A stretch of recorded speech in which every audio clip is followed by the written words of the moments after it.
हाल में बहुत सारे ऐसे मामले हमारे सामने आते हैं जहाँ पे कि आदमी अचानक से खेलते हुए, नाचते गाते हुए, यहाँ तक कि शादी में घोड़े पे बैठे हुए दूल्हा, सडन कार्डियक अरेस्ट होता है, हार्ट अटैक होता है और वहीं उसी मोमेंट पे इंसान की जान चली जाती है।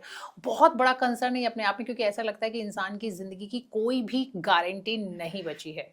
आज इस विषय पर हमारे साथ बात करेंगी डॉक्टर स्मिता मिश्रा, जो कि हमें बताएंगी कि cardiac arrest, sudden cardiac arrest की क्या वजह हो सकती है, क्या इसके कोई सिम्टम होते हैं और क्या चांसेस होते हैं इस तरह के कोई भी सडन कार्डियक अरेस्ट से बचने के। बहुत बहुत स्वागत है मैम आपका। नमस्ते प्रियंका जी, बहुत ही अच्छा क्वेश्चन आपने पूछा और आजकल हम सभी देख रहे हैं कि ऐसा हाँ, हो रहा बहुत है। बड़ा कंसर्न है, सबको लगता है कि कोई गारंटी नहीं है, कोई भी कभी भी खत्म हो सकता है। तो जो सबसे बड़ा कारण मुझे दिखता है, एक तो पब्लिक अवेयरनेस है जी। क्योंकि आपको वीडियो मिल जाते हैं, ये कभी कई जमानों पहले ये सब नहीं होता था। तो वो है, पर दूसरी बात ये है कि ये रीजन है जिसकी वजह से ये हो सकता है, हमारी लाइफ स्टाइल। तो इसकी वजह से क्या हो रहा है कि जो कोरोनरी आर्टरी डिसीज 40 साल 50 साल के बाद होती थी, आपको पता है कि अगर किसी मेल में 50 साल से पहले और फीमेल में 60 साल से पहले अगर किसी को हार्ट अटैक आए तो इसको प्री मैच्योर डिसीज कहते हैं। तो उनमें हाइपरकोलेस्ट्रीमिया देखना चाहिए कि कहीं उनको फेमिलियर हाइपरकोलेस्ट्रीमिया तो नहीं है। तो मतलब उनमें लिपिड की जो फैट वसा होता है उसको हाँ कोरोनरी आर्टरी में चिपकने की आदत हो जाती है। तो वो तब होता है। ये डिजेनरेटिव डिसऑर्डर, तो अगर इतना जल्दी हो जाए, 40 साल में मेल को हो जाए, 55 साल में 58 साल में फीमेल को हो जाए, तो फिर कुछ गड़बड़ है कहीं ना कहीं, है ना। जैसे हाइपरटेंशन चल रहा है, जैसे स्ट्रेस इतना है, डायबिटीज चल रही है, तो ये सब चीजें अभी तो। लेकिन ये जो आप बता रही हैं 55-56, ये भी नहीं है, बहुत यंग लोगों में। मैंने अभी रिसेंटली एक वीडियो देखा, 2-3 दिन पहले की बात है, तो दूल्हा है जो कि शादी करने जा रहा था, वहां पे उसकी डेथ हो गई। 23 साल की बच्ची डांस कर रही है स्टेज पर, उसकी डेथ हो गई है। तो ये तो फिर और ज्यादा अलार्मिंग तो ये सिचुएशन 50 ईयर्स के नीचे वाला, वही बोला मैंने, 50 ईयर्स से नीचे आ रहे हैं, चाहे 20 ईयर 25 ईयर्स, हम लोग देख रहे हैं ऐसा ही हो रहा है। तो इसका एक रीजन है कावासाकी डिसीज के हिडन इंसिडेंसेस, जिसमें आपको डायग्नोसिस भी नहीं पता है। पर हमने देखा है कि कई लोगों को जिनको की प्रॉब्लम होती है, पता लगता है कि उनकी जो आर्टरीज हैं वो काफ़ी डायलेटेड हैं, उनमें एन्यूरिज्म बने हुए हैं। तो इसका मतलब कि कुछ कावासाकी डिसीज जो होती हैं जो अनडायग्नोस्ड रहती है, और आपको सच बताऊं तो पेरीफेरी में अनडायग्नोस्ड होती भी है, उसका उतना अवेयरनेस नहीं है। जो कार्डियोलॉजिस्ट है उनको कोरोनरी आर्टरी को उतना इमेज करना आता भी नहीं है। क्योंकि मेरे पास एक रायपुर से पेशेंट आया था, वो बच्चा 1.5 साल का ही था, तो उसको केवल एक छोटा सा उनको होल मिल गया था, छोटा सा, तो उसके लिए उन्होंने एको के लिए भेजा। और मैं हैरान रह गई देख के कि उसकी कोरोनरी आर्टरी में पूरे एन्यूरिज्म बने हुए थे।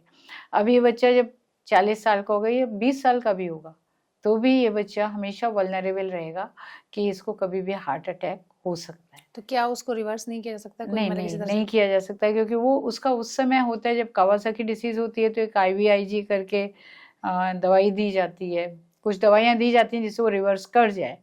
पर अब वो तो हो चुका, उसका वो एक्यूट फेज तो निकल गया, जो कोरोनरी आर्टरी में डैमेज हो गया। इसी तरह से कोविड के दौरान हुआ। तो वो मुझे लगता है कि जो अभी हमें इतने ज़्यादा इंसिडेंसेस देख रहे हैं, कहीं ना कहीं कोविड का असर कोरोनरी आर्टरीज में हुआ है।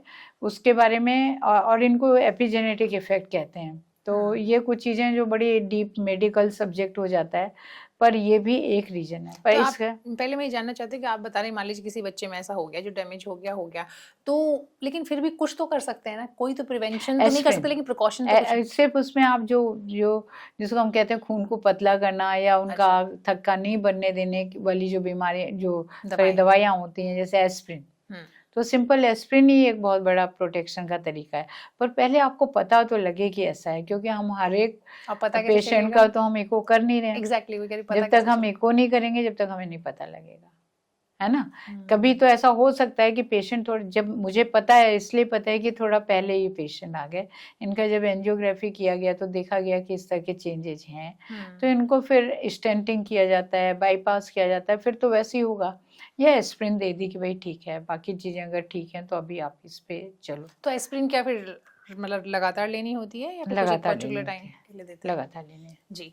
तो अब यहाँ पर सवाल ये है कि चूंकि आपने बताया कि कोविड जिन लोगों को हुआ है उनको तो चांसेस मतलब ज्यादा है इस तरह का, बट लोग ये कहते हैं कि जिन्होंने वैक्सीन लगवाई कोविड की, तो ऑफ कोर्स वायरस तो उसमें भी गया है, तो उनको बल्कि ज्यादा खतरा हो रहा है। तो अब यहाँ मेरा सवाल ये है कि मान लीजिए प्रॉब्लम तो पहले भी थी, पर इस तरह के केसेस पहले एक्चुअल में नहीं आते थे, बहुत कम, रेयरेस्ट ऑफ रेयर कभी सुनते थे, अब तो बहुत कॉमन हो गया है। तो ये कोविड या फिर उसकी वैक्सीन, उसकी वजह से ज़्यादा हुआ है? देखिए वैक्सीन का भी वैक्सीन कुछ जो था फाइजर का था, इनका सुना गया था कि इनमें क्लॉटिंग होती है और मोस्टली ब्रेन में क्लॉटिंग उन्होंने रिपोर्ट की, जो वीनस क्लॉटिंग। पर जहाँ तक आर्टीरियल क्लॉटिंग की बात है, इतना अभी कुछ प्रूफ तो नहीं हुआ है मेरे ख्याल से। और ये एक ऑटो इम्यूनिटी जनरेट किया है शायद वैक्सीन ने, उसका एक रिजल्ट हो सकता है। पर अभी तक मैं इस बारे में कोई फाइनल अथॉरिटी नहीं हूँ, मैं सिर्फ जनरल बात ही कर सकती हूँ। और मेरा पूरा विश्वास है कि कल्प्रिट कोविड इटसेल्फ में भी, कि कोविड भी वो उसका कल्प्रिट है, जो उसने कोरोनरी आर्टरी में या कभी मायोकार्डियम पे जो डैमेज किया। और हो सकता है कि जो ये है वैक्सीन है वायरस नहीं, उसके जो प्रोटीन गई है उसके अगेंस्ट ऑटो इम्यूनिटी जनरेट हो रही है। और जिसके कारण एक्चुअली मैंने आपको पहले भी बताया था शायद कि जैसे कावासाकी डिसीज़ होती है, तो उसमें भी यही होता है कि ऑटो इम्यूनिटी है, वो डायरेक्ट कोई वायरल इन्फेक्शन नहीं है, ऑटो इम्यूनिटी है। तो ऐसे है प्रियंका जी कि हमारे शरीर में ना जो प्रतिरोधक क्षमता है, कई बार हमें बहुत बचाती है, पर कई बार हमें प्रॉब्लम में भी डालती है। जैसे मायोकार्डाइटिस, उसमें भी कई बार हमारी प्रतिरोधक क्षमता जो होती है वही परेशान करती है। और अरिथमिया को लेकर आप क्या कहेंगे, क्योंकि वो भी एक बड़ा कंसर्न हाँ, होता है? कंसर्न होता है। तो ये एक सडन कार्डियक डेथ का जो सबसे ज़्यादा इम्पोर्टेंट कारण होता है, वो होता है वेंट्रिकुलर एरिथमिया।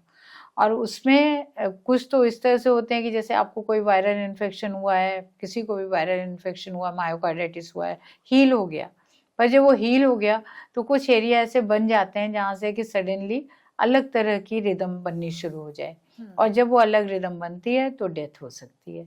और इसी तरह से जो कुछ लोग होते हैं जो अपने जन्म से ही जेनेटिकली प्रीडिस्पोज होते हैं, क्योंकि उनको शुरू से ही एक कुछ अलग तरह का लॉन्ग क्यूटी सिंड्रोम है, ब्रुगाडा, मतलब अलग तरह का कंडक्शन सिस्टम काम कर रहा होता है उनका, तो वो बहुत वल्नरेबल होते हैं कि किसी वक्त कुछ ऐसा इम्पल्स आ जाए और उनकी सडन एरिथमिया हो जाए और उनकी डेथ हो जाए। जी, तो एक तीसरी सडन कार्डियक डेथ की वजह होती है, उसको मायोपैथी कहते हैं, हाइपरट्रॉफिक कार्डियोमोपैथी।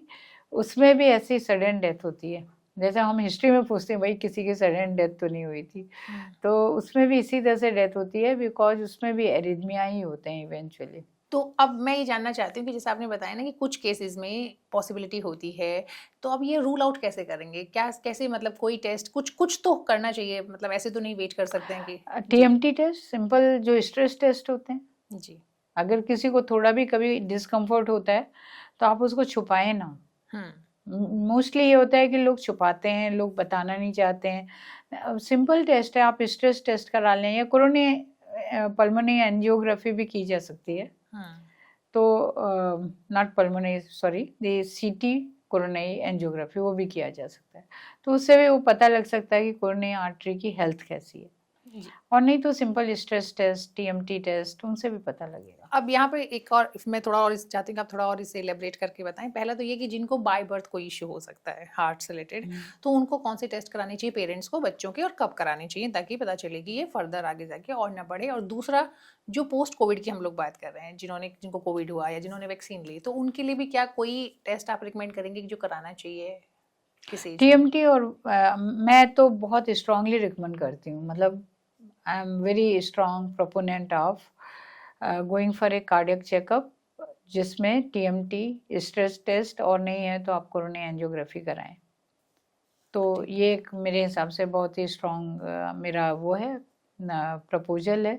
इसको लोग माने या ना माने, पर मेरी तरफ से बच्चों के लिए आप कैसा एडवाइस बच्चों के लिए जो सबसे इम्पोर्टेंट है कि जो ये कोरोना मैंने बताया कि अगर कभी डिटेक्ट हो गया है तो फिर उनको आप एस्प्रिन देते हैं, हम लोग एस्प्रिन देते हैं, तो दे टेक एस्प्रिन टिल वो एन्यूरिज्म पूरा सेटल हो जाए। अगर नहीं सेटल हुआ तो आपको कंटिन्यू करना है, उसको छोड़ना नहीं है बीच में। जी। और कुछ खास सिचुएशन में जो आप बता रहे थे कि जब कुछ खास सिचुएशन में ये बढ़ जाता है, आप कई लोग कहते हैं कि बहुत तेज जब आप कुछ एक्टिविटी करते हैं, फिजिकल एक्टिविटी, तब बढ़ सकता है। देखिए आपको एक बहुत इंटरेस्टिंग बात बताऊं, आज के ज़माने में लोग बहुत ज़्यादा फिजिकली फिट होना चाहते हैं, खूब एक्सरसाइज करते हैं, हाँ, अक्सर आप देखते हैं कि एक्सरसाइज करते हुए भी हम खूब देखते हैं करते कि हैं, है ना। और फिर खूब करने के बाद फिर कुछ दिनों में छोड़ देते हैं, फिर करते हैं, कुछ इस तरह का चलता रहता है। आपने देखा होगा जो लोग बहुत फिजिकली फिट हैं उनकी भी इस तरह से सडन कार्डियक राइट, डेथ, वही मेरा है ना। क्वेश्चन था, कई केसेस इस तरह के सामने आते हैं एक्सरसाइज करते तो हुए इसमें treadmill हम पर ये बैठे हैं। मानना चाहिए हमें कि भाई कोरोनिया आर्टरी तो हेल्दी होगी इनकी, क्योंकि इतना एक्सरसाइज करते हैं और हमने कहा ही है कि भाई आप। तो आपको एक चीज बताऊं कि हमारी जो एक्सरसाइज है ना हमारे बॉडी में कई तरीके से काम करती है। जो माइल्ड एक्सरसाइज होती है उसका ज़्यादा कुछ फर्क होता नहीं है, जो मॉडरेट एक्सरसाइज होती है वो आपकी इम्यूनिटी को बढ़ाती है, आपकी रोगों से लड़ने की क्षमता को बढ़ाती है, वो आपकी पूरी बॉडी में एक अलग सिस्टम को क्रिएट करती है जो बहुत हेल्दी होता है। पर जब आप सीवियर वाली कैपेसिटी की एक्सरसाइज करते हैं आपकी बहुत सारी प्रॉब्लम्स क्रिएट हो तो जाती कह हैं। सकते हैं कि जो बहुत जिम ज्यादा है, जिम करते इसमें हैं एक रीजन ये भी होता है कि इनका अगर आप कभी वो देखेंगे मसल्स, तो अच्छी मसल्स जैसे बाहर बन रही हूँ अंदर भी बन रही हैं। जैसे आप अपनी डेल्टॉइड या इनको ट्राइसेप्स को बड़ा कर रहे हैं वैसे मसल्स हार्ट की भी बड़ी हो सकती हैं। तो ये एक तरह से सेकेंडरी हाइपरट्रॉफिक कार्डियोमायोपैथी जैसा चीज आपने अपने लिए बना ली। तो ये रेगुलर बहुत एक्सरसाइज, अच्छी बात आपने बताई है कि जैसे नहीं है कि exercise of everything is bad, कि अगर आप एक्सरसाइज करके आपको लग रहा है बहुत ज्यादा एक्सरसाइज करके कि आप एकदम फिट और ये रहें तो ये आपके लिए खतरे की घंटी भी हो सकती है। तो हर मैंने चीज आपको लिमिट जो अभी बताया ना ये रिसर्च सब्जेक्ट है और हमने मतलब ये पब्लिश्ड मटेरियल है जो कि ये कहता है कि जो मॉडरेट एक्सरसाइज है वो आपको इम्यूनोलॉजिकली हेल्दी बनाती हैं और जो सीवियर एक्सरसाइज है वो फायदा चला जाता है। जी, तो हमें पूरी उम्मीद है कि जो हमारे दर्शक जो कि हमारे साथ जुड़े हैं, जो इस वीडियो को देख रहे हैं, उन्हें ये चीज़ समझ में आएगी कि क्या चीज़ें करके वो अपने हार्ट को दुरुस्त रख सकते हैं और सडन कार्डियक अरेस्ट जैसी खतरनाक या जानलेवा चीज़ से बच सकते हैं। जी, बहुत बहुत शुक्रिया मैम इतनी सारी जानकारी हमारे साथ शेयर करने के लिए, अपना वक्त हमें देने के लिए। Thank you so much. Thank you so much Priyanka ji, नमस्ते।